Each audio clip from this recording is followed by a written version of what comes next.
Assalamualaikum warahmatullahi wabarakatuh dan selamat sejahtera kepada semua penonton. Okey, untuk video kali ini saya akan mengulaskan sedikit isu mengenai pekerjaan paksa, okey, di mana rakyat Malaysia yang baru-baru ni kita mendapat khabar, mendapat berita bahawa rakyat Malaysia ada yang tersangkut, okey, di negara Myanmar, Laos, Cambodia, Thailand dan sebagainya.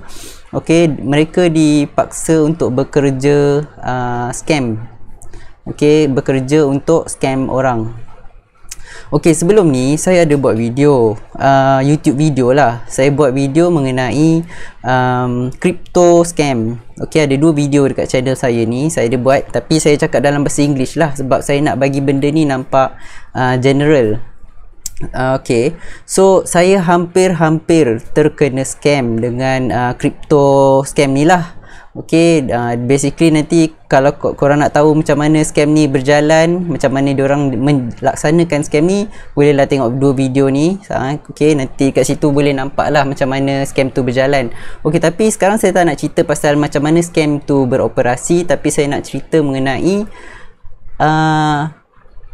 keadaan, okey, keadaan orang yang berada di sana lah, yang dipaksa bekerja dekat sana.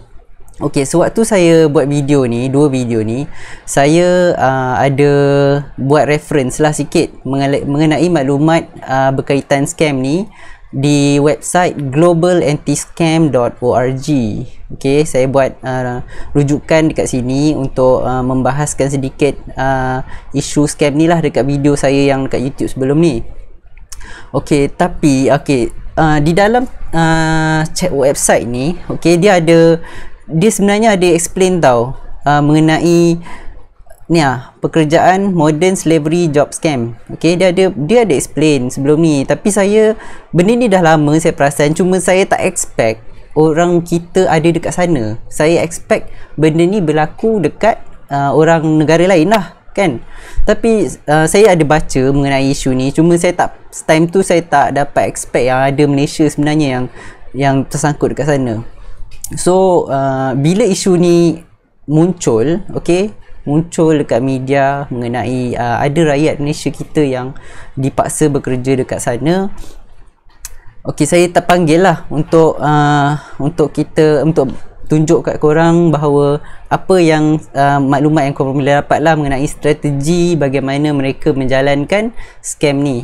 Okey, dekat website Global Anti-Scam ni, okey, korang pergi je dekat bahagian scam punya tab ni, dekat sini lah modern slavery job scam. So dekat sini dia ada explain lah how does it start, bagaimana ia bermula.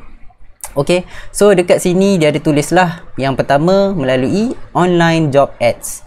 So dia akan korang akan perasan dekat Facebook ke dekat Instagram, mana-mana je dia akan promote iklan. Okay, iklan konon-konon gaji yang di offer tu tinggi. So kita macam bila kita nampak gaji tu tinggi and di dalam nilai USD, biasanya iklan ni dia akan promote dalam bentuk nilai mata wang USD kan.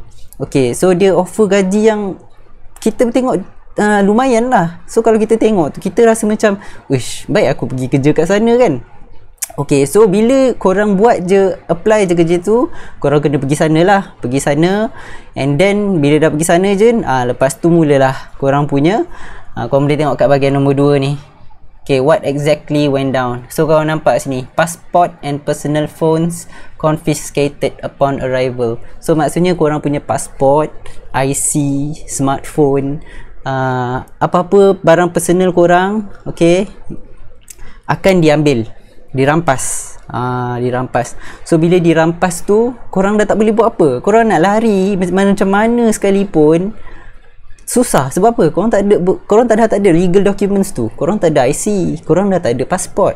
So bila korang pergi buat laporan polis dekat mana-mana dekat sana lah kan, korang dah larikan diri buat laporan polis pun, the thing is korang dah tak ada dokumen dekat diri korang yang nak membuktikan korang ni warga negara Malaysia contohnya. So dekat sana pun boleh kata polis pun sebenarnya subahat juga dengan komplot sindiket-sindiket ejen-ejen yang buat scam ni. So susah lah korang pergi jumpa polis diorang pun, polis diorang tangkap, hantar balik dekat orang scam ni. So nak susah jugalah kan macam tu. Okay, so korang boleh nampak lah dekat sini, dia akan pukul, beaten up and tased by electronic, okay, extortion.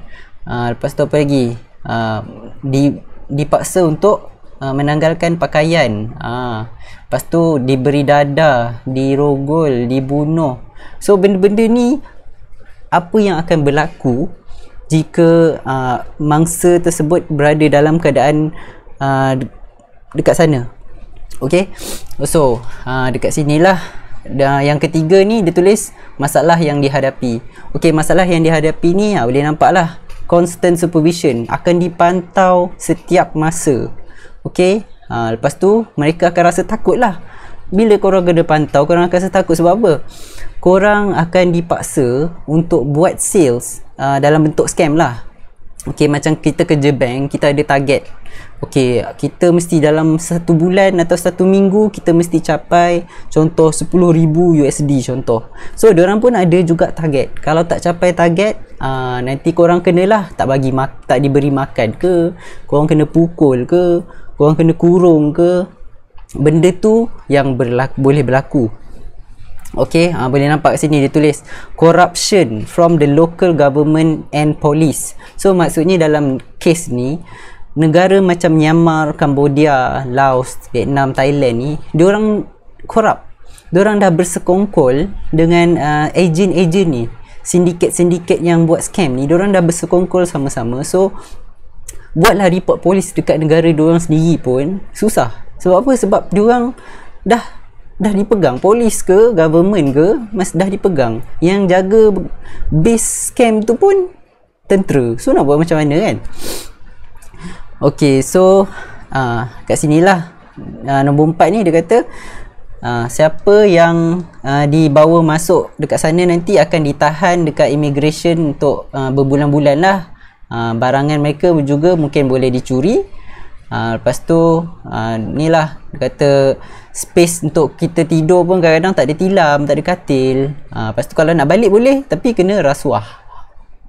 Nak balik boleh tapi kena rasuah. Kadang-kadang tak rasuah, korang kena bayar ransom. Bayar maksudnya duit macam duit tebusan lah kan. Tebusan orang minta bukan sikit, juta-juta.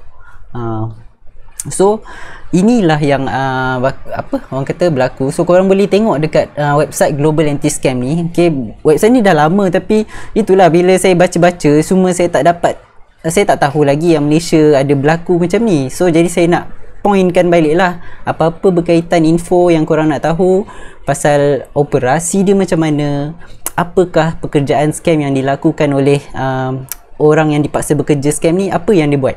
So korang boleh baca lah dekat Global Anti-Scam ni, banyak detail lah.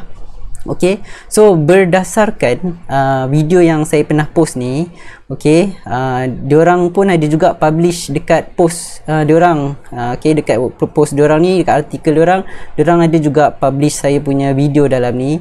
So sedikit sebanyak saya harap video yang saya share dekat YouTube ni yang diorang publish dalam website diorang ni, sedikit sebanyak saya harap dapat membantu dan mencegah orang daripada terjebak dalam scam. Okay, so okay, apa yang korang mungkin kat Malaysia korang tak nampak sangat macam mana diorang diseksa.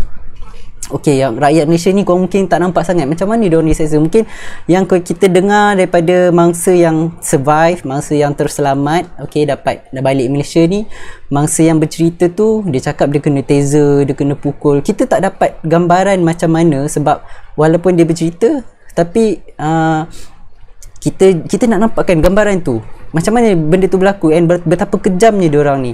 Okay, dekat sini dalam artikel ni ada, korang search je, scroll je dekat bahagian artikel ni, banyak info. Korang tekan articles, banyak, korang scroll, buka satu-satu, boleh tengok.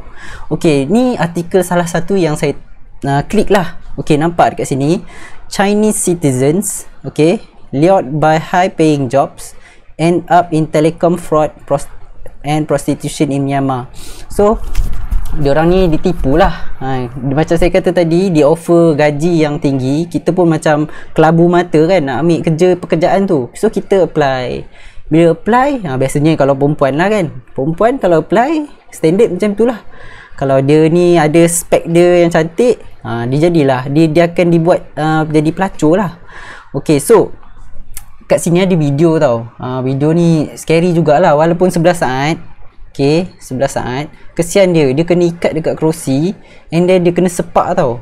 Okay, saya play, cuma hopefully tak langgar polisi lah.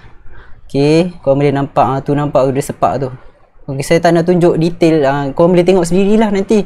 Okay, betapa kejamnya dia buat macam ni dekat perempuan dekat sana, yang mangsa yang dipaksa bekerja di sana. Okay, so ini adalah memang benda yang diceritakan oleh mangsa yang terselamat yang balik ke Malaysia.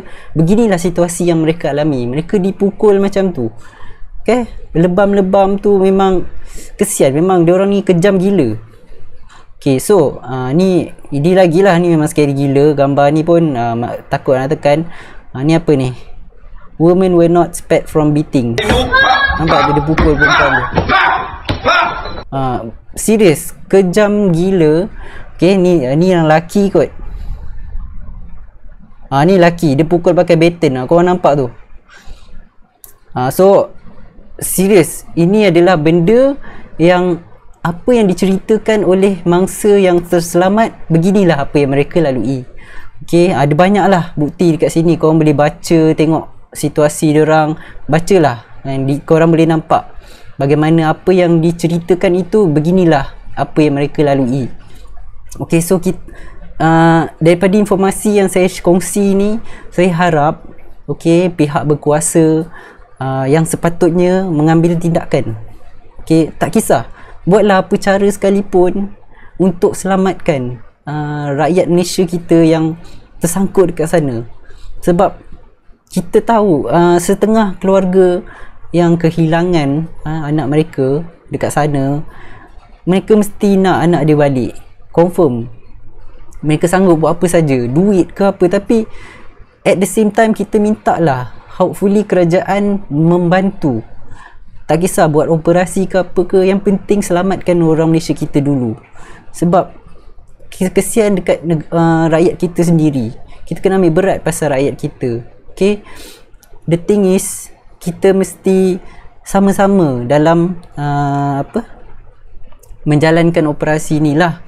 Okay, kerajaan tolong bagi perhatian dekat situasi macam ni, sebab benda ni melibatkan nyawa.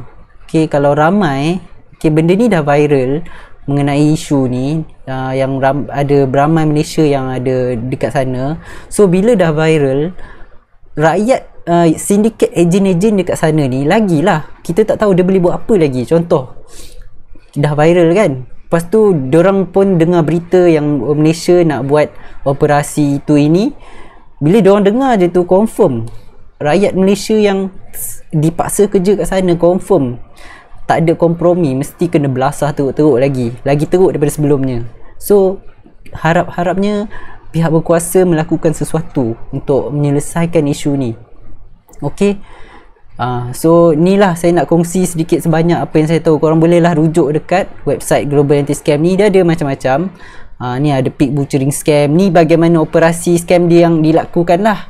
Macam ni ke, mining debt scam ni, money mule. So mereka ni dipaksa bekerja untuk scam-scam yang macam ni. So kalau kalau biasanya perempuan, dia tak dapat capai target yang macam sales yang saya cakap tadi, jadi dia akan dihantar jadi prostitute lah. Macam tu je. Okay, so saya rasa itu saja. Saya harap video ni memberi manfaat kepada siapa yang menonton, dan harap anda boleh berkongsi video ini supaya kita dapat memberikan awareness, kesedaran kepada rakyat Malaysia kita untuk tidak menerima offer lah, pekerjaan-pekerjaan macam ni.